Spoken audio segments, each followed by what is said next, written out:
เอาไหนเขียนดิโอ้ยเฮ้ยสกปรกลูกดีๆหน่อยน้องเก่งลูกดีๆเป่ายังลูกเกิดเขียน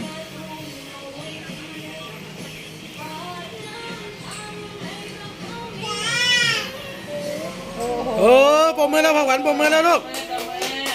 ปมมือแล้วจากดินสอเป็นแล้วปมมือแล้วคนจะส่งมีญาติก็ส่งมาถูกด้วยเก่งมากเลยเก่งมากเลยเขียนเร็วเลยกี่ตัวเร็วเร็วโอ้โอเคเอาของเขียนของเขียนก็เขียนให้มันเหมือนกัน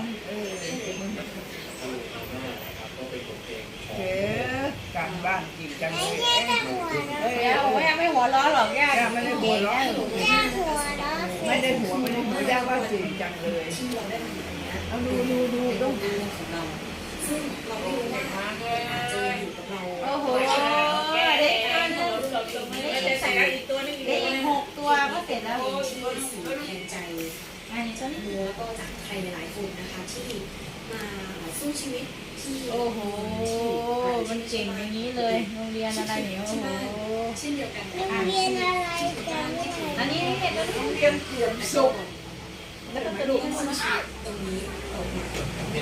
อันนี้ยังไม่เขียนเลย2 ตัวไม่ได้ถูกไปดูก็เลย